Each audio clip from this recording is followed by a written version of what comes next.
الإنسان من علق اقرأ وربك الأكرم الذي علم بالقلم علم الإنسان ما لم يعلم قل لا صدق الله العظيم. صدق الله العلي العظيم.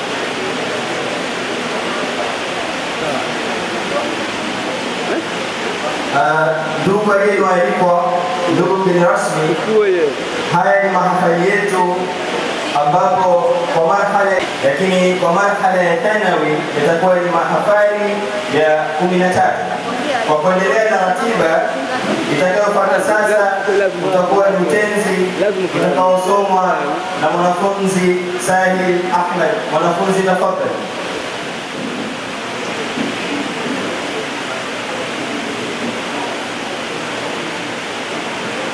السلام عليكم ورحمة الله وبركاته. ننسى ولقدينا تكفوا سبحانا وأوصفون امتانا ووقفوا لجميعا لنبلا وقيل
Assalamu warahmatullahi wabarakatuh.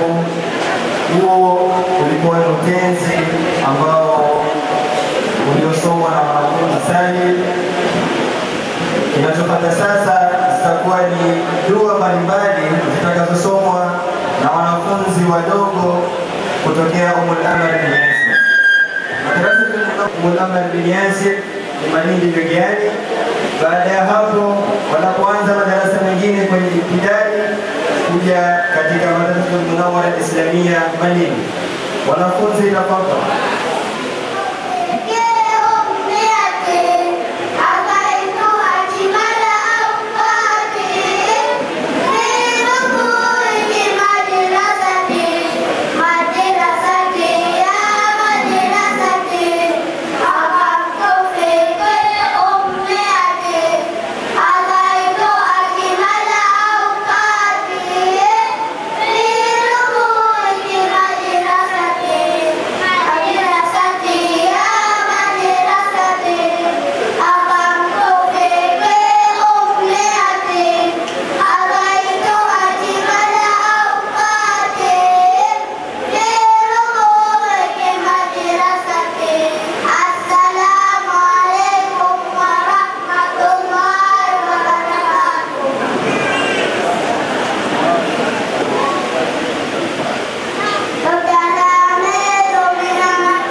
الصغر كالنقش في الحجر والعلم في الكبر كالنقش في البحر. Hii ndio dalili yenyewe. Mtoto unapomsomesha akiwa mdogo ni sawa sawa ukachukua chaki hapo ukachukua kaa ukaenda ukachora kwenye jiwe. Miaka nenda miaka rudi, ile nakshi itabakia. Lakini ukija ukisoma ukiwa ukubwani, maanake ni sasa utakuwa unaandika kwenye bahari, utakuwa unaandika maandishi mazuri mazuri, lakini akija mawimbi ile maandishi yanachukuliwa. Hiyo ndio faida ya hawa vijana kupata hii elimu. Kwa kuendelea, tunaendelea na tukio lingine ambalo hili litahusisha majadiliano ama tutazungumza kama ni hiwar.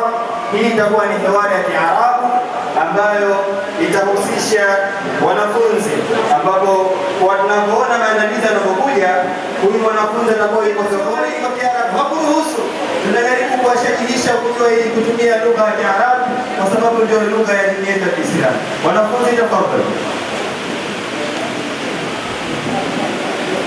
لا إله إلا الله وحده لا شريك له، له الملك وله الحمد، يحيي ويميت وهو حي لا يموت بيده الخير وهو على كل شيء قدير. بسم الله. اللهم إني أسألك خير هذه السوق وخير ما فيها، وأعوذ بك من شرها وشر ما فيها. اللهم إني أعوذ بك أن أصيب فيها يمينا فاجرا أو صفقة خاسرة. تفضل. السلام عليكم ورحمة الله وبركاته. وعليكم السلام ورحمة الله وبركاته. ماذا عندك اليوم؟ عندي بصل وبطاطيس وفواكه. أريد فاكهة. أي فاكهة تريد؟ أريد موزا. كم كيلو تريد؟ أريد نصف كيلو.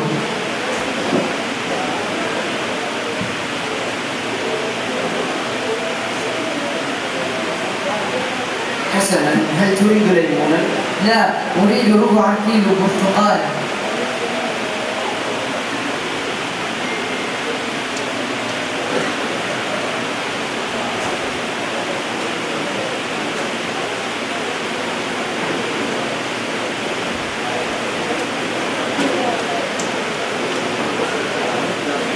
خذ تمرا أيضا.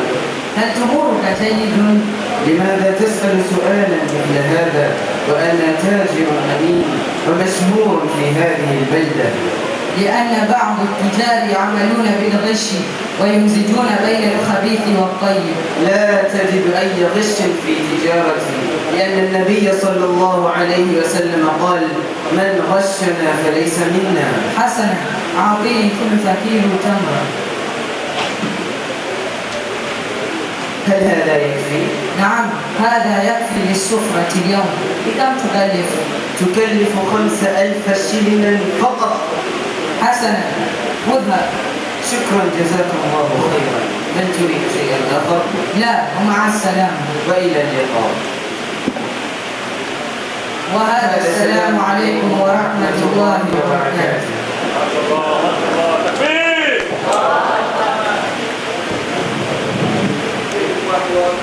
Inakuja kiwaru nyingine na vile vile itakuwa ni lugha ya Kiarabu ambayo itakuja na wanafunzi wa kike. Tafadhali.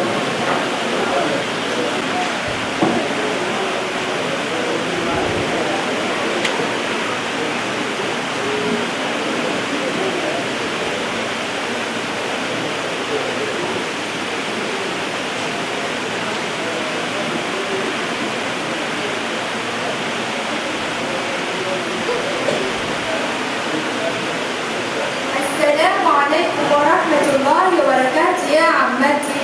وعليكم السلام ورحمة الله وبركاته. أنت سعيدة يا ابنتي اليوم؟ عملت كثيرا اليوم.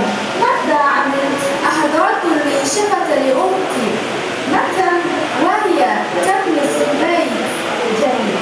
وأحضرت لأم الصابون. متى؟ وهي تكنس البيت، تغسل الملابس. ما شاء الله، أنت تحبين النظافة. وسأحضر لك فرشة الأسنان التي طلبت والمعجون الذي طلبت. سأفعل ذلك إن شاء الله. يحفظك الله ويلعنك. آمين يا ربي. هيا اذهبي بالسلام. شكرا وإلى اللقاء.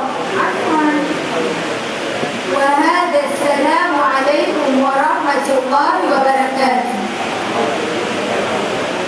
Alaikum assalam wa rahmatullahi wa barakatuhu.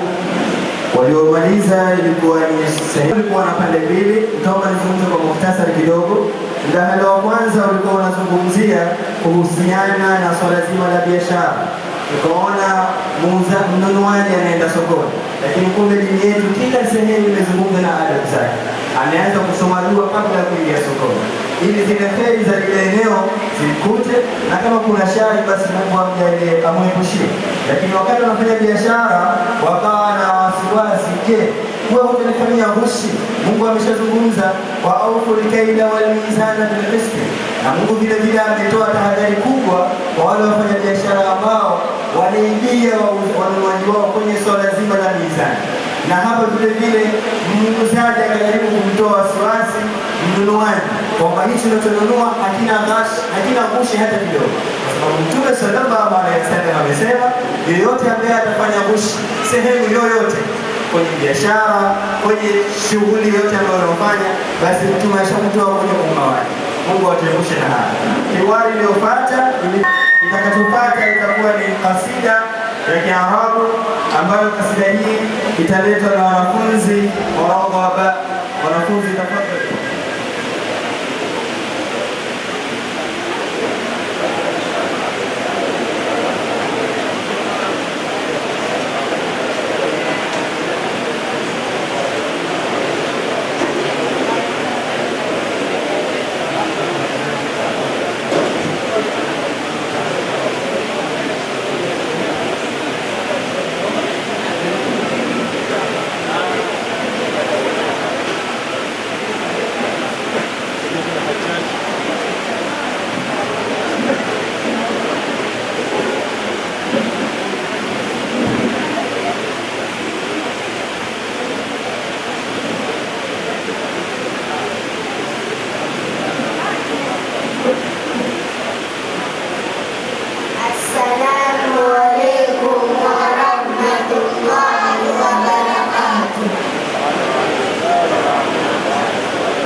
rahmatullahi wa barakatuh. Hiyo ilikuwa ni kasida ya Kiarabu iliyosomwa na wanafunzi wa Rawda wanaume. Kasida hii imezungumza maneno mazuri mazuri. Anasema mshairi, moyo wangu uko Madina, na unapokuwa Madina unakuwa unatulia kabisa. Hapo anamtolea salamu Mtume. Swali hii itakuwa inazungumzia kuhusiana na mchezo wa Kiswahili. Wanafunzi tafadhali.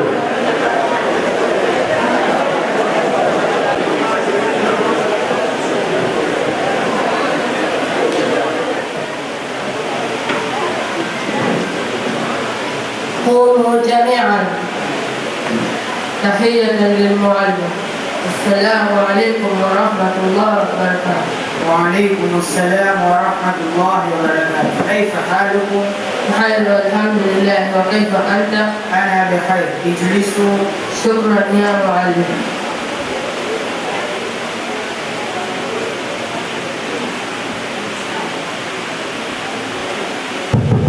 Hodi Ustaz, naomba kuingia. Ingia. Assalamu alaikum. Waalaikum salam. Kwa nini umechelewa kufika madrasa? Ustaz, nakaa mbali. Wenzako wanakaa mbali zaidi yako, ikiwemo mimi mwalimu wako, na kila siku tuwe tunafika mapema. Mawia ananikuta njiani kakaa. Siku ya pili ukichelewa nitakutia adabu. Asante. Leo tutakuwa na mada bora inayohusiana na ndoto ama malengo ya mtu atakapokumaliza masomo.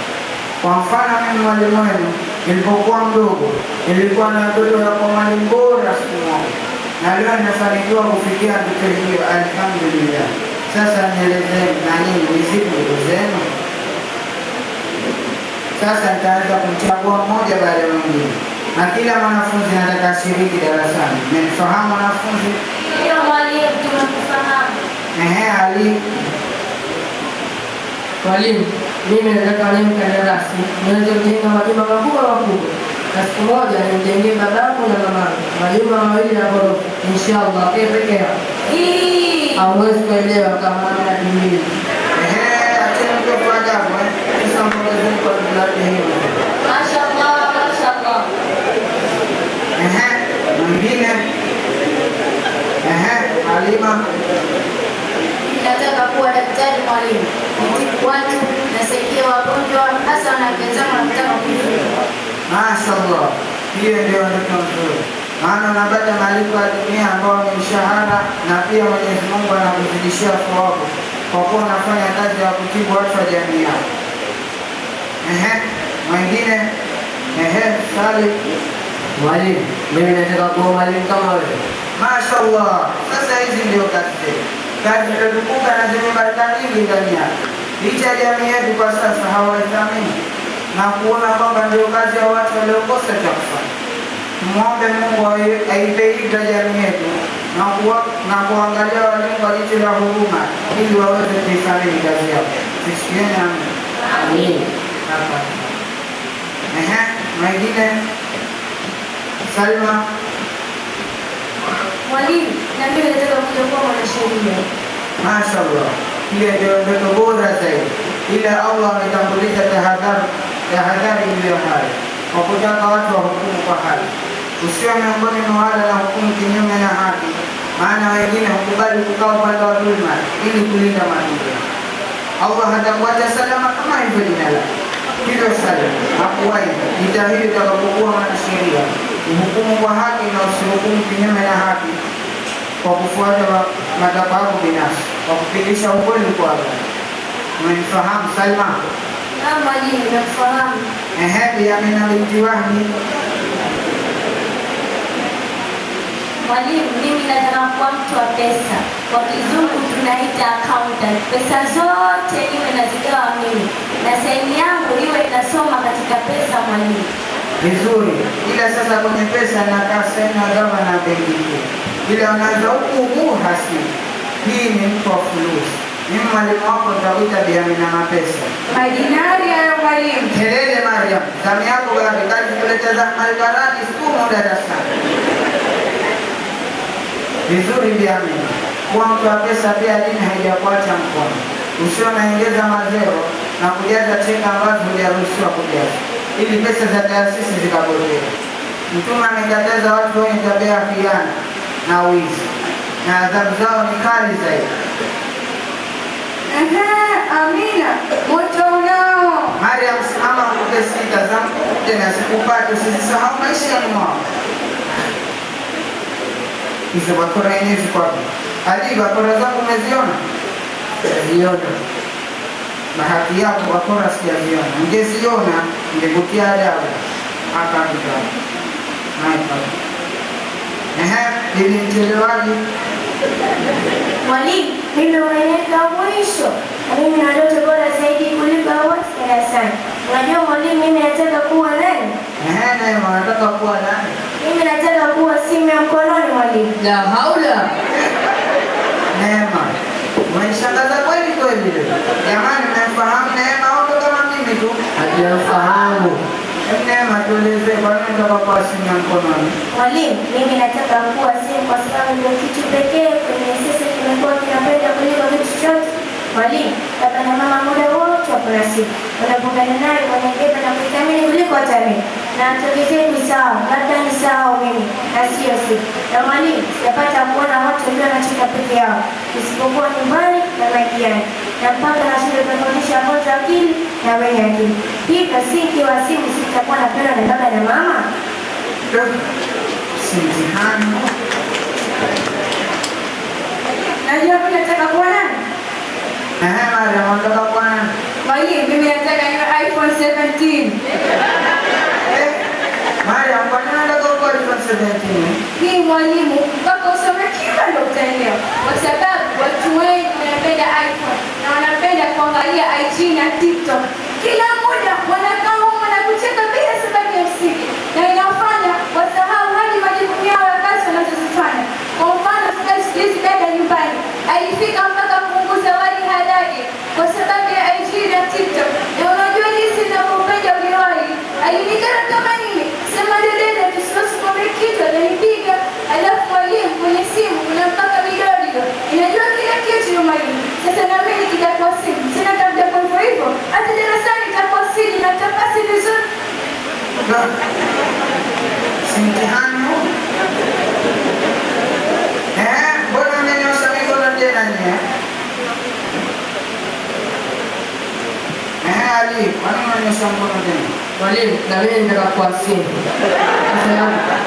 Wala nyumbani anaenda mpaka wifi. Ili watu wazotumia simu kwa muda mwingi. Na maana na mimi kwa simu nitafanywa sana. Wazazi hawa. Wengine. Swali, mbona unataka kuwa simu nawe? Mwalimu, mimi nilienda mazikoni. Basi watu wanaosoma dua ni wachache. Walibakia wote wanachezea simu zao, wakiwemo wachukua video. Kama hawaoni kama pale kuna mtu anahitaji kujazaa kwa wakati huu. Subhanallah. Mpaka mazikoni sasa hivi. Halima. Mimi nataka kuwa simu kwa sababu nasikia siku hizi watu wanapata marafiki kupitia simu. Tena watu mbalimbali. Sasa kama nilikuwa simu, watu wote duniani watakuwa marafiki zangu mwalimu. Ya haula. Salma. Mwalimu, na mimi nimebadilisha mawazo yangu kwa sababu mwalimu, baba akifika nyumbani kutokea kazini tu, basi akikaa ukumbini anachezea simu mpaka wakati wa kulala, mpaka anakosa kunisaidia kufanya mambo yangu. Sasa nikiwa simu nitakuwa na baba kila wakati, atakuwa anachukua hadi kazini.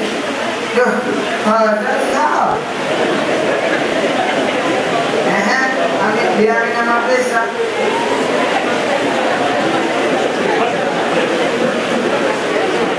Mwalimu, bora tulipe pesa, maana sasa hivi kuna Bitcoin. Watu wengi wanatumia pesa za kimtandao. Ikiwa simu sitakuwa nabeba huko online, alafu mwalimu, muda mwingine sote tumekaa ukumbini, kila mmoja kati yao ameshika simu. Nakosa hata kunichekesha kama vile zamani nilipokuwa mdogo. Baba alikuwa akicheza na sisi mpaka tunalala, lakini sasa hivi wapi? Ndio utaliwa na mbu mpaka usinzie, baadaye ukalale. Ndugu wazazi, haya ni kweli kabisa, na hii ndio hali halisi kwa sasa, maana hali imekuwa mbaya kupita kiasi. Jamii yetu kwa sasa inathamini sana mitandao ya kwenye simu kuliko malengo yao ya kuletwa hapa duniani, hasa kuabudu Mungu. Na huu ni msiba mzito, na sijui nani atamzika mwenzake, maana kila mtu atakufa na sehemu yake. Ewe Mola, tusaidie sisi walimu na hii kazi nzito ya kuongoza jamii, na wape hekima wazazi katika kufanikisha malezi bora ya watoto wao, ili wasije kuingia katika maangamizi. وهذا السلام عليكم والعفو منكم. Barakallahu fikum. Takbir. Ndio pale anazungumza. Yaani yote yaliyozungumzwa pale, kila mtu ana lake limemgusa. Sasa kilichobakia kuyabeba na kuyafanyia kazi. Kwa kuendelea, kitakachofuata sasa utakuwa ni kasaida ya Kiswahili itakayosomwa na wanafunzi wanawake kutoka faslu ya Rawda.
Alaikum assalam wa rahmatullahi wa barakatuh.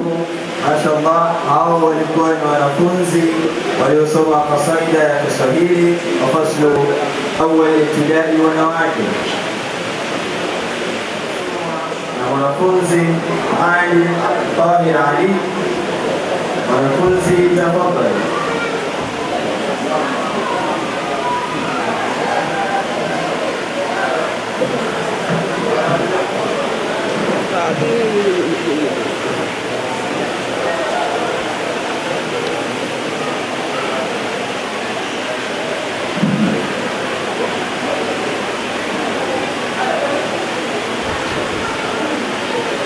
الحمد لله رب العالمين، والصلاة والسلام على سيدنا محمد خاتم الأنبياء والمرسلين وعلى آله وأصحابه والتابعين لهم بإحسان إلى يوم الدين.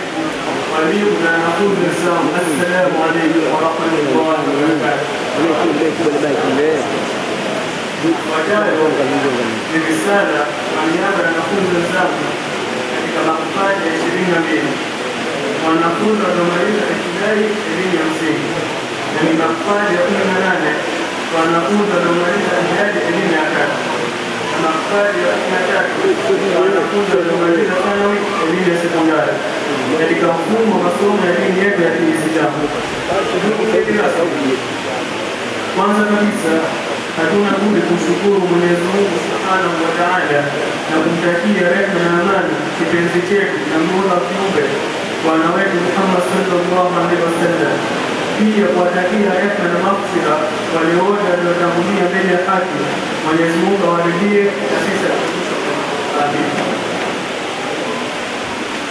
Ndugu mgeni rasmi, mafunzo ya adabu na elimu tunapatiwa hapa madrasa ni sehemu nzuri ya malezi na mustakabali mzuri wa maisha yetu ya duniani na akhera tuendapo, ambayo tunafanikiwa makubwa tuliyopata, na hatuna cha kuwalipa walimu wetu isipokuwa Mungu awape kheri na baraka katika maisha yao. Amin. Pia walimu wetu wametupatia elimu bora iliyotujengea misingi imara ambayo itatusaidia sana hata baada ya kumaliza elimu yetu. Vile vile kipindi chote tulichokuwepo hapa madrasa tumeweza kujifunza masomo mengi. Miongoni mwayo ni masomo ya sheria na lugha ya Kiarabu na fani zake, mirathi, saikolojia na mafunzo ya kompyuta na kadhalika. Walimu wetu wametupatia hayo yote ili tuweze kukuza uelewa wetu katika fani mbalimbali, na yote hayo tumeyapata chini ya uongozi mashuhuri wa kamati ya wazee ya hapa madrasa na walimu wetu. Mungu awape kila la kheri. Amin. Ndugu mgeni rasmi, mafanikio yaliyopatikana ni kutokana na mashirikiano mazuri kati yetu na walimu wetu na wazee wetu. Pia tunawaomba wazazi wetu wazidi kutuhimiza na kudumisha mashirikiano na mawasiliano ya mara kwa mara na walimu wetu ili kujua maendeleo yetu siku hadi siku. Pia tunawaomba walimu wetu na wazee wetu wazidi kutuongoza na kutulea, kwani bila yao tusingefika hapa. Mungu awalipe jannatul naim. Amin. Pamoja na mafanikio yaliyopo, tunaomba wazee wetu na Waislamu wote wazidi kuisaidia madrasa kuanzia maslahi ya walimu na vifaa mbalimbali vya madrasa. Mwisho, tunaomba msamaha wakati kutoka moyoni mwetu kwa walimu na wazazi pale tulipoenda kinyume na maamrisho yenu, kwani watu wakikaa pamoja tofauti haziwezi kutokea. Tunatumai tutapokea msamaha wetu, nasi hatuna jambo lolote baya kwenu. Ndugu mgeni rasmi, tunakushukuru sana kwa kufika katika mahafali yetu, kwani tunatambua kuwa kuna majukumu mengi ambayo umeacha na kuwepo hapa kwa ajili yetu. Karibu tena, tushikamane na Mungu akubariki na sote atuwafikishe katika mambo ya khairat. Wassalamu alaikum warahmatullahi wabarakatuh.